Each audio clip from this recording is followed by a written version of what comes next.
Ariel, and I'm here today with Skully Designs for our 365-day project.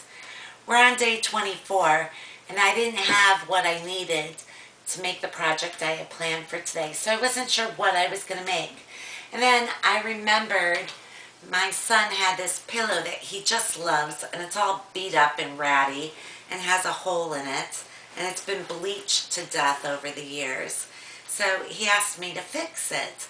Well, it doesn't have a zipper, so I could fold it in and try to hand sew it, but it's all kind of ugh anyway. Then I remembered recently my sister had made me these pillows.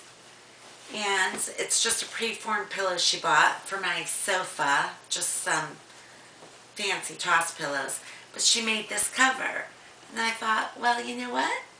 I have some cute fabric. I'll just make a cover and cover up his pillow. I'll just stitch it on the outside to fix up his hole, throw the cover over, and voila. So today we're going to make some easy pillow covers for your throw pillows. Let me show you what you'll need. For this project, you're going to need some fabric. I have just under a yard here. How much fabric you need is really going to depend on the size of the throw pillow you're trying to make a cover for. So I have just a small one. So this yard of fabric that I just had laying around, it's got little monsters on it. Isn't it cute? This will be more than enough for my small pillow. I will also need my rotary cutter, or you can use your scissors if you need, but you'll need scissors to trim either way.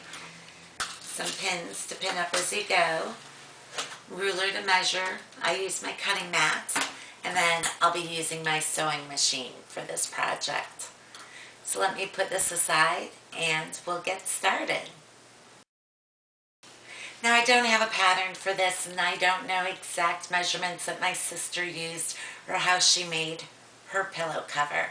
I just kind of looked at it and I'm winging it. So the pillow that she gave me was approximately 18 inches square, and this small pillow is about 14.5 inches square.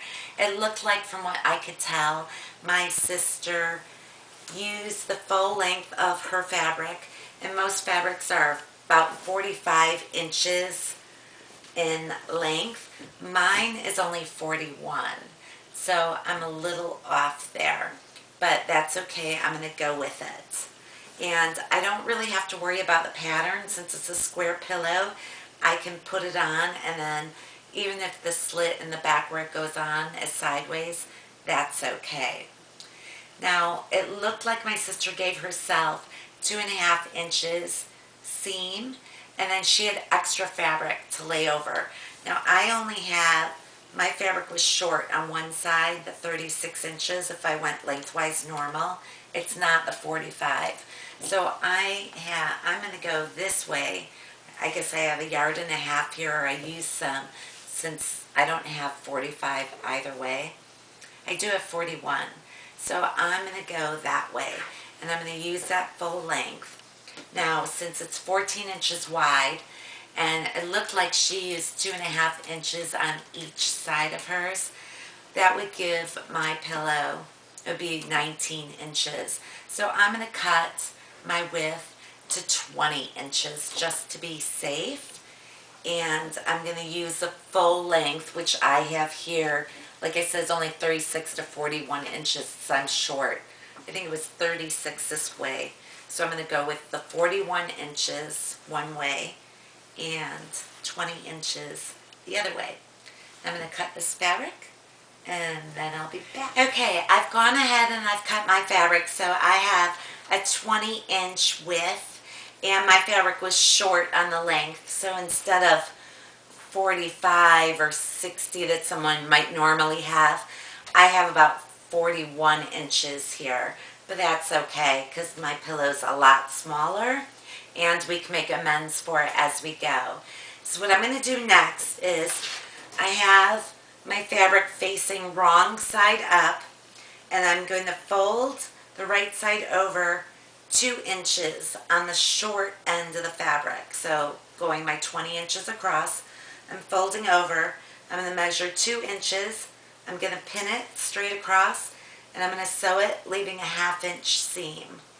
And then I'm going to go to the other side and flip that over, measure that in 2 inches, and stitch a 1/2 inch seam all the way across that.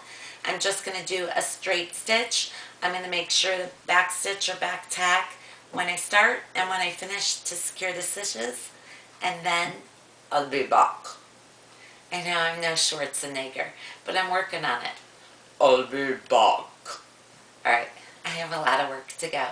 So let me go ahead and sew this, and I'll be back. Alright, I've gone ahead and I've sewn my 2-inch hem basically on each side with a 1/2 inch seam allowance, as you can tell.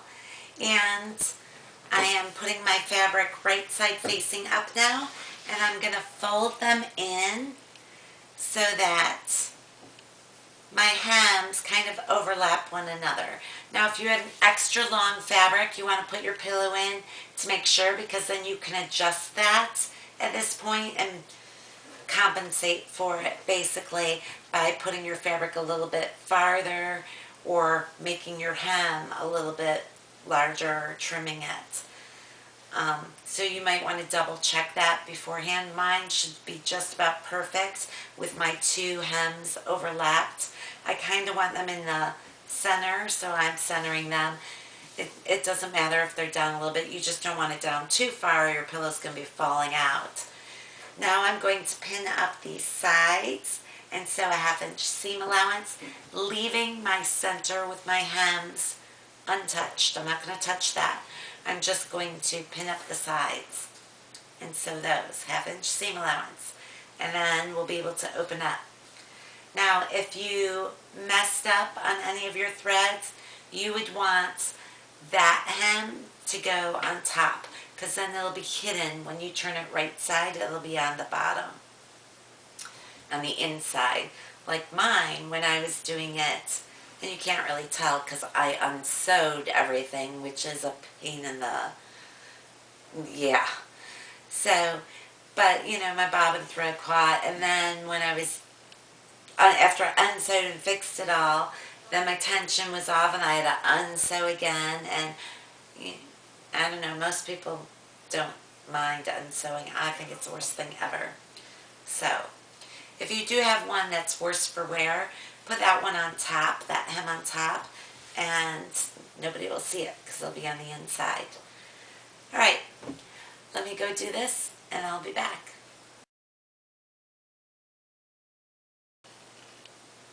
I've gone ahead and I've stitched up the sides, and you see the opening here.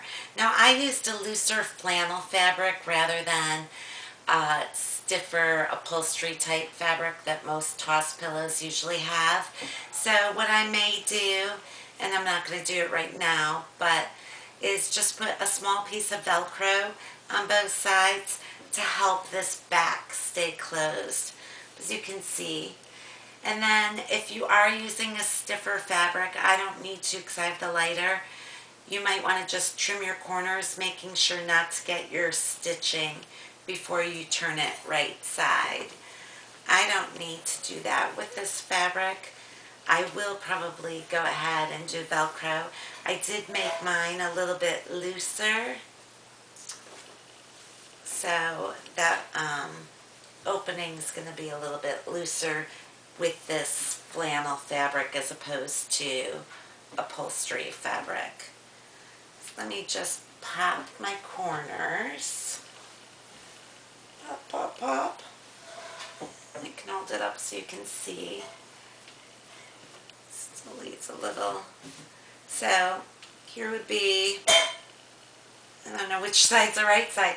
There would be my front, and then you see in the back, there's my back. And like I said, this is kind of loose, so right there is where I put the Velcro just to keep it tight. And it's going to be loose even on my pillow because I did measure a little bit larger. And I want that for the kids. It's more comfortable for him. So let me get the this just right in, mess around with it a little bit, get her centered, fix my back seat, it keeps popping. So if he's going to be laying on it a lot, I'll put a Velcro. If it were just a toss pillow where it's not going to be moved with a fancier fabric, I would just leave it be. But since we're talking kids here, there we go. Quick, easy, adorable, or fancy pillow cover, and you can switch them up all the time, and it took nothing to make. So we hope you like this project today. Please subscribe to our YouTube channel and check us out on Facebook, and hopefully we all get caught up on sleep soon.